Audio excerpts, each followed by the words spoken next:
Comment présenter le tableau des investissements et des sources de financement de façon crédible dans votre business plan pour votre banquier ou pour toutes les personnes dont vous aurez besoin du soutien lorsque vous déployez votre projet donc de garage automobile ou de centre auto. En fait, ce qui se passe, c'est que à partir du moment où vous parlez de votre projet à un tiers, la première question qui se pose, surtout si vous attendez de lui un soutien financier, que ce soit une banque, que ce soit un organisme d'aide, que ce soit des personnes dans votre famille, que ce soit vos proches, que ce soit les personnes du financement participatif.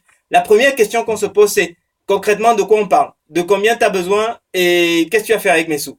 Et c'est exactement, c'est la première question qui vient à l'esprit de tout le monde. Vous êtes d'accord avec moi, n'est-ce pas? Et c'est exactement pour répondre à cette question-là qu'il faut ce tableau. C'est exactement la réponse à cette question-là qu'apporte le tableau des investissements et du financement. En fait, concrètement, comment est-ce qu'il se présente? Imaginez un tableau là où vous allez avoir deux colonnes. C'est-à-dire que d'un côté, vous allez avoir les investissements, toute la liste des investissements que vous aurez. C'est-à-dire que vous aurez peut-être, par exemple, le petit matériel, les outillages, le poste de soudure, les postes de levage, le système informatique, etc., etc. Donc, vous aurez les différents postes comme ça, et puis il y aura une ligne qui s'appellera, qu'il faut pas oublier, qui s'appellera besoin en fonds de roulement, ok? Faut pas l'oublier parce que c'est important. Et à côté, de l'autre côté de votre du tableau, vous aurez les sources de financement. C'est-à-dire que si par exemple vous allez pour financer votre projet, vous avez d'un côté l'apport personnel que vous allez vous-même apporter, et puis c'est-à-dire que l'argent qui vient de vos économies. De l'autre côté, vous sollicitez par exemple un emprunt. Arrêtons-nous juste à ces deux catégories pour l'instant. Eh bien, la question la réponse que doit apporter ce document, c'est l'argent de qui va financer quoi. Vous voyez, c'est ce qui est vraiment important. Et pour ça, ce qu'il faut faire, c'est se dire, en face des postes qui financent, par exemple, l'argent qui vient de votre apport personnel, vous allez mettre votre bloc apport personnel et vous faites en sorte que eh bien les colonnes, les cases correspondent pour que les gens voient bien que l'apport personnel eh bien finance la totalité de ce qui est des autres postes qui sont en face. Et si l'emprunt finance finance une autre catégorie, les autres catégories de postes, eh bien vous les mettez en bas et vous mettez de l'autre côté du tableau, vous mettez la ligne emprunt et le montant que vous attendez en termes d'emprunt.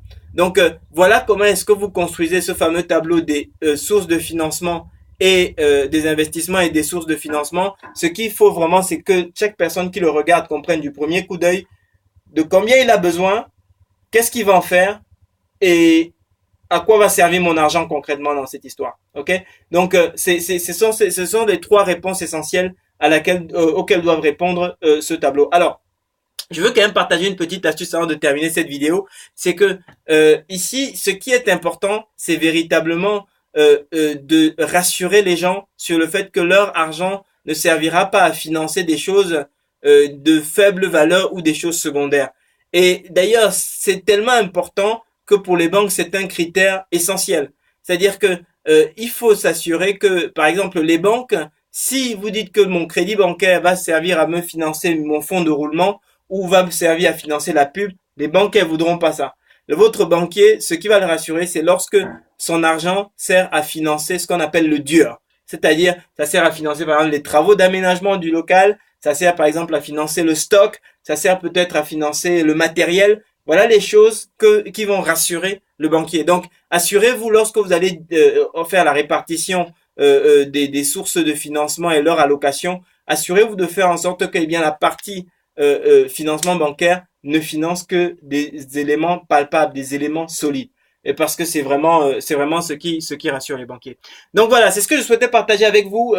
J'espère, chers entrepreneurs, que ça vous a un petit peu éclairé sur la façon de construire ce tableau, la façon dont ce tableau doit être présenté. Et même si vous le sous-traitez une fois de plus, vous avez le droit et l'obligation, vous avez le devoir de comprendre comment est-ce que ça fonctionne. Donc est-ce qu'il reste des zones d'ombre dans votre esprit? Ça se passe dans les commentaires. Est-ce que votre comptable vous l'a présenté un petit peu différemment et puis vous n'avez pas trop osé, voilà. Et puis finalement ça passe, ça se passe également dans les commentaires.